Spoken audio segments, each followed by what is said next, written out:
Claire said, my name is Deborah Hume, and I work in the area of internal communication and employee engagement. And I'm really pleased, actually, to have the opportunity to talk to you all today, because as a group of leaders and of managers, you really do hold the power to make a difference and to shape the way business works. I've worked with many different organizations, whether they be big corporates or small startups, and indeed the public sector. And one of the things that I've found as I've gone around my activity is that the leader-manager population really do have an influence, and an influence that actually vibrates out right across the organizations that I work with. Being able to understand the depth of that and the breadth of that has been really important. For me, as I've built my capability, learning and understanding, but also for the organizations that I work with and the impact that we can make. It's actually all about impact. It's about our individual impact, and it's about our collective impact. And impact and our personal responsibility, if you like, is not often something that we think about or that we bring to the fore. We tend to shy away from it, particularly in the UK culture, particularly in the British culture. Our American friends are quite happy to step into that space and say, look, I'm fantastic. And our European cousins, actually, are more likely to do that. But here in the UK, we tend to step back and say, oh, I'm not really that good. Thanks for the compliment, but it wasn't me. It really wasn't me. But actually, it is us. It's all of us. And as managers and leaders, we have a huge impact, not just on our teams, but on all the individuals that work around us. And to bring that to life just a little bit for you, I worked with an organization about 3 years ago. It was very formal, actually, had a very formal culture. There were ladies in the function, but the majority of men used to come to work with their shirt and their tie. And then they hired a new head of function who was fantastic, really dynamic, very creative, but he didn't wear a shirt and tie. He actually wore his collar open like I've got mine now. And this organization and the men within this organization had been wearing shirts and ties buttoned to the top for 8, 9, 10 years. And it was phenomenal because within 3 weeks or thereabouts, 2/3 of the males in that function had ditched the tie and were all coming to work with an open neck shirt. What was interesting about it was that nobody had actually said anything. There'd been no email from HR. The team leader hadn't got everybody together and had a big discussion about it. He'd just been himself, and everybody had followed the behavior, if you like, that had been modeled. And understanding that people follow our behavior, regardless of whether we do it consciously or unconsciously, is actually quite important. It also stretches, funnily enough, to our emotions.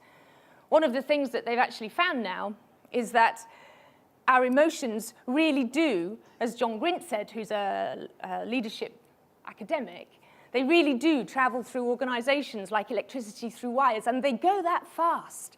So as we sit in this room now, whether you know it or not, all of our brains have actually connected in with each other. So if I stand in front of you in quite a low state, or quite agitated, or quite angry, believe me, you will go to lunch quite agitated or quite angry. You won't necessarily actually attribute it to me, but I will be able to influence you in that way. So our behavior counts, and our emotions count. They also have a huge importance when we're talking about driving employee engagement. So there are many drivers to employee engagement. I know you know. Claire, you mentioned some of them when you did the introduction. HR process drives employee engagement. Career development drives employee engagement. Pay and reward drives employee engagement. In fact, it would be really easy to kind of stand back and say, you know what, the organization does employee engagement. Or to stand to the side and say, actually, the reason why our employee engagement isn't quite so great is because we haven't got the focus, or we haven't got the resource, or we haven't got the budget. But what's fascinating about all of that is that survey after survey after survey says that individuals don't leave their organizations, they leave their leaders, or they leave their managers. Effectively, they leave us. They join organizations based on the brand and the positioning and the reputation, but they leave us. There was a survey by the Westminster Business School in January of this year, and one of the things that came out of that was that the most trusted group of individuals in an organization isn't the chief exec's office or even the frontline staff. It's the middle managers and the middle leaders. So not only do they leave us, they also trust us more than any other group. So that kind of suggests to me that as a group, we do have a big influence, and we do have a big impact, and we do have a big role to play. And we all know the link between employee engagement and productivity and profitability. I know, again, you've been talking about it this morning. Mark was discussing it with you this morning. And those correlations have been going on for 10, 20, 30 years. We know that it drives productivity. We know that it drives profitability. And we know that it drives customer advocacy. And yet, interestingly, globally, I know your figures here, by the way, are high, and you should really acknowledge yourselves for that. There's always room for improvement, but you do need to acknowledge where you are. Globally, the employee engagement figures are not increasing that much, considering the time, the money, and the resource that's being thrown at it. In the States, I think they spend something like $720 million just on employee engagement activity. But the figures are not increasing that much. We've managed to get to kind of average good, but we can't push up from good to great. So there's still only about a third of employees globally that can actively say they are actively engaged in their work. And I think the UK, against all economic groups, big major economic groups, we're about 6% in engagement less than our peers. So whilst I think we can acknowledge that we have to have HR process right, because we do. We have to make sure that our pay and benefit is as it should be, because we do. The organizational structure is correct, because we do. Maybe there's a different lens that we need to actually look through. And maybe, again, we need to look to ourselves as managers and leaders and think about the role that we can play and what we bring to the party, if you like. The UK government, I can't remember whether it was 2012 or 2013, actually, but they got very interested in employee engagement, and primarily because they understand that it drives productivity, but they also understand that that productivity drives GDP, which, of course, they're massively interested in. So they did a report with John McLeod on employee engagement, and they cited all of the drivers that we've spoken about, but they came up with 4 key ones. Now, they may change over time, but 4 key drivers. So essentially, if you press these 4 levers, you will impact positively employee engagement. And the 4 levers are narrative. So that's all about the ability to talk about the vision, to explain the direction that the organization is going in, to be very clear about what the organization stands for. The second thing was engaging managers. And by that, we don't mean charismatic, by the way. You don't have to stand there and just be, oh, I'm fantastic. It's not about being charismatic. It's about actually sitting down with teams and being able to talk through what the role profile is, what the objectives are, what the measures are, how they're doing against performance, being really very clear about the expectations that are being set. Those discussions and conversations, I know, are quite difficult. I believe here you use motivational maps, which is a fantastic tool for helping you have those conversations in much more granular detail. The third lever is all around employee voice. And that's about feedback. That's about discussion and debate. That's your communication loop coming into play, actually listening to what people have to say and taking their views and opinions into consideration. And the fourth is authentic values. And that is so much more than having the vision and the values plastered all around the wall. It's actually bringing them into day-to-day decision-making and day-to-day conversation. It actually moves back towards modeling the behaviors and modeling the way and making sure those values really live as part of what we do every day. So the managers, therefore, I would suggest, in my mind anyway, as managers, as leaders, we can actually influence all of those 4 areas quite easily, independent of what else is going on around the organisation, although it helps to have a forward-thinking organisation who are working hard in those areas, which, from what I know of your organisation, you seem to have sorted that out very robustly. When I talk about leaders, I'm not talking about leaders or leadership as a role. I'm not talking about it as a title. I'm actually talking about it as a behaviour. And I'm sure all of you, I certainly have, we've been around leaders who've got leadership in the title, but quite honestly couldn't lead themselves out of a paper bag, and certainly couldn't lead anybody else out either, because they're not displaying the behaviours that are required to actually stand in that space. And I don't think it's appropriate anymore to actually say, you know what, leadership is an innate capability, and I wasn't born with it, so it's not my problem. It doesn't wash anymore, maybe 30 years ago. John Adair, who I know you work with here, and work with his action-centred leadership model around team, individual, and task, he was one of the first thinkers on leadership as a learned capability, something that can be learned in practice. And I really believe that leadership is a learned capability. It's very like the parent-child relationship, where it's the child that teaches the parent how to be a parent.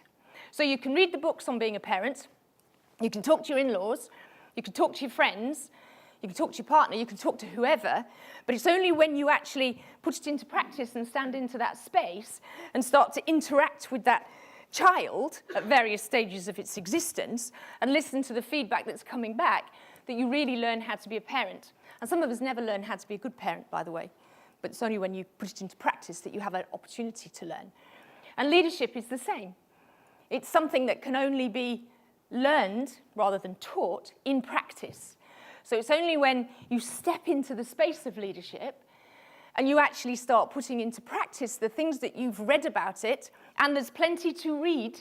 If they stopped writing the books on leadership today and you started to read all of those books, it would take you 45 years non-stop without any stopping for sleep.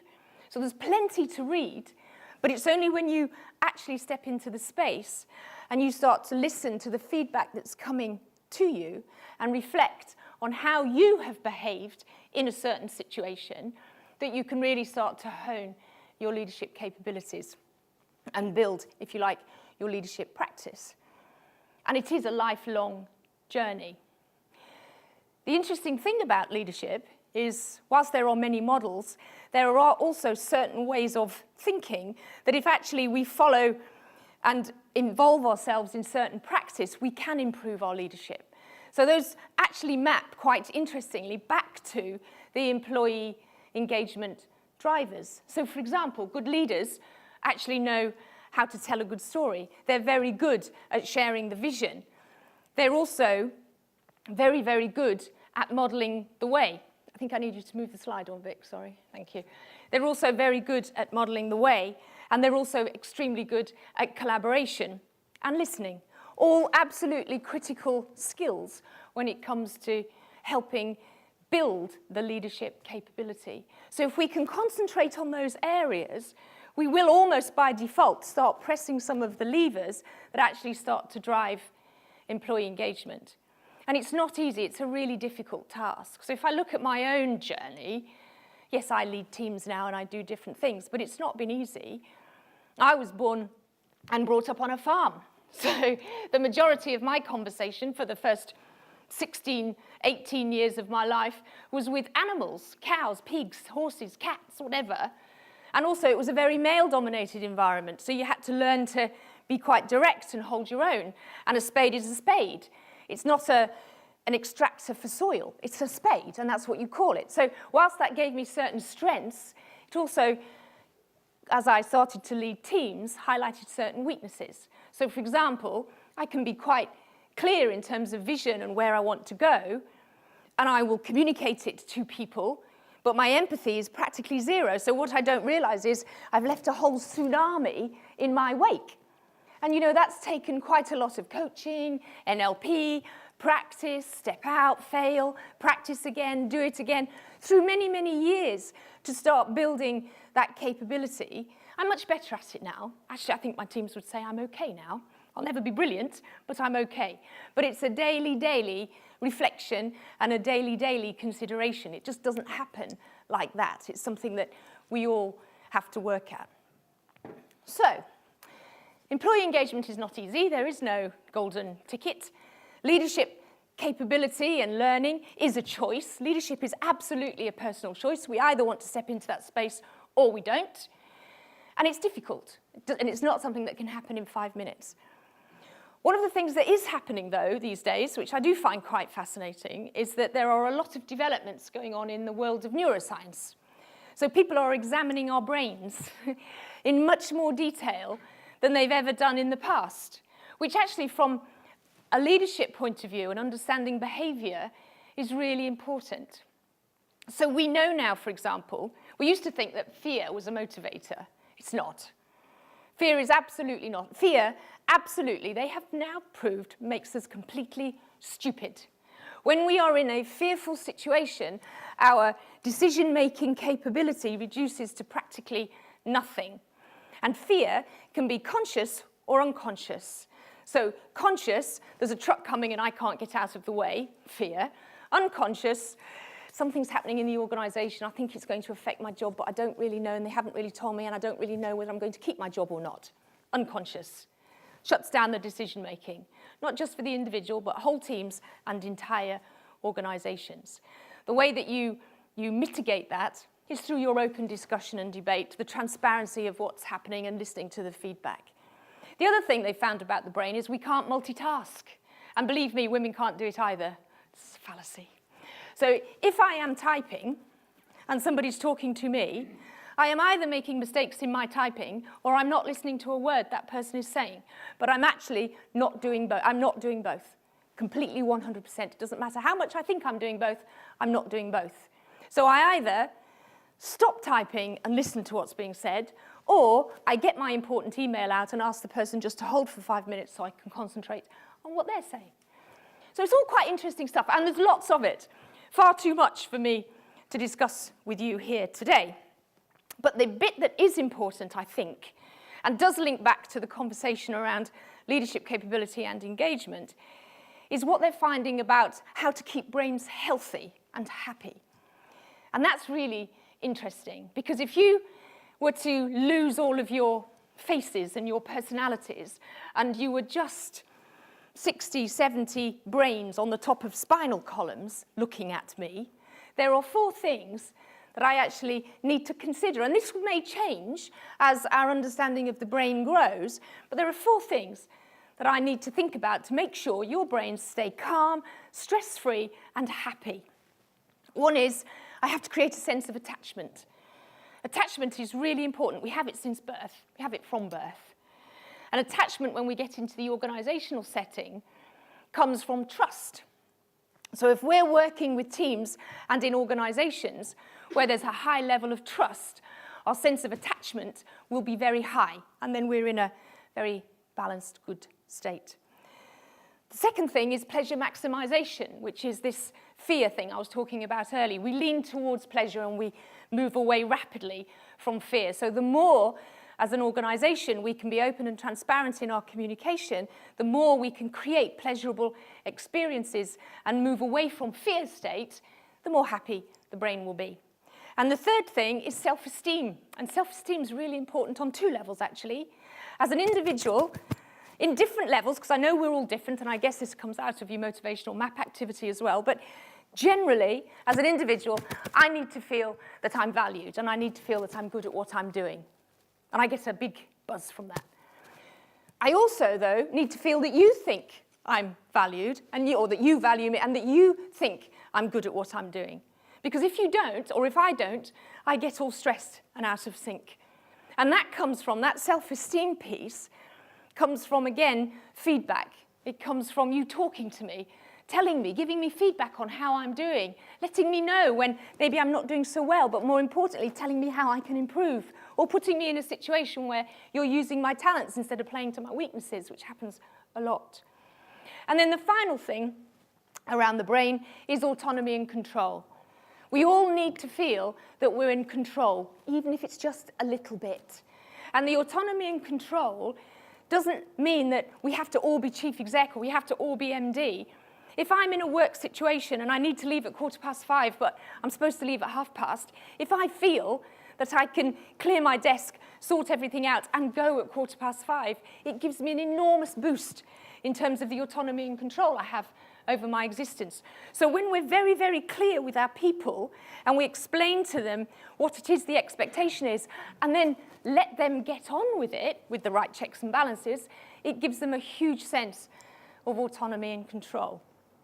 The interesting thing, when we started to map all of these elements out, so if you think about it, I've just talked relatively quickly through the importance of our personal impact. We all have an impact, whether we want to be conscious or unconscious about it. It's up to us, but we can't deny it. We have the opportunity to make or break somebody's day at any moment on any day, regardless of whether we're just an individual or a leader. But when you add that title in, it becomes even more important to people around. So the impact, employee engagement, absolutely. It drives productivity. It drives shareholder value. It is very, very difficult. We're not doing so well at it, but there's a big role, if you like, we can play as managers and leaders. In order to play that, we need to make sure that we build our capability and we build our awareness and we know what's expected of us and we handle things in a certain way, we reflect and we listen. Listening, you know, by the way, is really important. Most of us don't listen at all. Somebody once said to me, listening is like a dance. You lead and you follow. You lead and you follow. What tends to happen with listening is if I'm talking to you, you'll be saying something to me, and my brain will be whirring, what question should I be asking next? Well, he's just said that, but I don't know, maybe I need to position it that way, or maybe I just... So I'm too busy thinking about what I need to say next to get my point across, to listen to what you're actually saying to me. Whereas if I completely listened, not just to what you were saying, but to your behavior, to your body, to your emotions, I wouldn't have to worry. My brain's quite... I would know what to say next. It would just come naturally. And then I would speak, and you would do the same. What tends to happen is we're miles away. Sometimes we're even thinking about what we're going to put on for dinner that night when somebody's talking to us, and we all do it. So listening is really important. So when you pull all of that together, it actually forms, and I know it's the topic of your conference today, but it does form a kind of chain reaction. So the brain needs a certain environment in which to function happily and keep it in a healthy state rather than a stress state, which then takes it towards a lot of mental and ill health issues. There's still a lot of research that's coming out of that space, but there's enough now for us to at least work with and appreciate. So the brain needs a certain state. As leaders and managers, we have an absolute opportunity and a responsibility to create those conditions so that our teams and our people can operate to the very best that they can. And actually, if we do that, it will, almost by default, but it will start to press those levers that have been identified as key drivers of engagement. So the whole thing kind of starts to come together and work together. So I suppose the thought that I want to leave you with, and I have done quite a lot of work with quite a lot of organizations, and you know, there are so many things we can do. There's so many apps we can build, brochures that we can write, posters that we can put on the wall. You can spend so much money. But all of it is absolutely useless. You might as well tip it down the toilet. If the managers and the leaders in that organization don't understand it, haven't bought into it, and are not stepping into the space that they can take. Because I love this quote. Your playing small, my playing small, our playing small really doesn't serve the world. When we shy away from who we are and what we hold, we actually disappoint those around us and we let down those around us. It's only by stepping into that space, constantly practicing and constantly doing and being who we are that we make a huge difference to our teams, to our organizations, to ourselves, and also to all of our friends and all of our family on a much wider level. So I hope you enjoyed that, and that's it from me. Thank you.